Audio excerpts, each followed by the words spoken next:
क्या आपकी जिंदगी तरक्की का रास्ता भूल गई? आपके घर से बीमारियां नहीं जाती? क्या आपके घर में कोई मांगलिक कार्य नहीं हो पा रहा? अगर आपका जीवन रुक गया है, किसी भी काम में सफलता नहीं मिलती और कोई भी नया काम शुरू करते हैं तो लाभ होने की बजाय हानि होती है और आपको निराशा ही हाथ लगती है। पूजा पाठ करने के बाद भी आपके रास्ते नहीं खुलते, साथ ही बीमारियां आपका घर नहीं छोड़ती, ऐसे में आपका निराश होना स्वाभाविक है। कहीं आपकी कुंडली में पितृदोष तो नहीं है? कहीं आपके पितृ नाराज तो नहीं है? ऐसी मान्यता है कि अगर पितृ नाराज हो गए तो घर में अशांति मच जाती है। पितरों के नाराज होने पर घर में कई तरह से कलह होने लगती है। घर में कलह बिना किसी बात के ही परिवार के सदस्य आपस में लड़ते झगड़ते रहते हैं।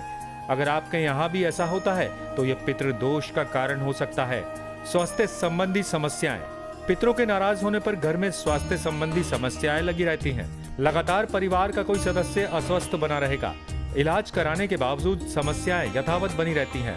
यह पितृदोष का बड़ा कारण है। अगर आपका कोई बनता हुआ काम बिगड़ रहा है तो यह पितृदोष का लक्षण हो सकता है। पितृदोष होने पर काम में रुकावट आती है। बनते हुए काम अचानक बिगड़ जाते हैं। पितृदोष होने पर परिवार में संतान संबंधी समस्याओं का सामना करना पड़ सकता है। अगर आपके परिवार में किसी को संतान नहीं हो रही तो ये पितृदोष के लक्षण हो सकते हैं। परिवार में किसी सदस्य का अविवाहित होना, अगर आपके परिवार में किसी सदस्य के विवाह में अड़चने आती हैं तो ये पितृदोष का लक्षण हो सकता है। पितृदोष होने पर परिवार का सदस्य अविवाहित रह जाता है या शादी फिक्स होने के बाद भी टूट जाती है तो ये पितृदोष का लक्षण हो सकता है। सूर्य आत्मा का कारक है, वहीं वैदिक ज्योतिष में इसे पिता का कारक कहा गया है। तो राहु और शनि जब सूर्य को प्रभावित करते हैं तो पितृदोष का निर्माण होता है। इस दोष में शर्त यह है कि सूर्य की राहु से युति होनी चाहिए और उस पर शनि की दृष्टि होनी चाहिए। दूसरी ओर अगर शनि सूर्य के साथ हो और राहु उसे देख रहा हो तो भी विद्वानों ने इसे पितृदोष कहा है। ज्योतिष के विद्वान कहते हैं कि अगर पंचम और नवम में ऐसी ग्रह स्थिति हो तो निश्चित ही जातक पितृदोष से पीड़ित हो जाते हैं।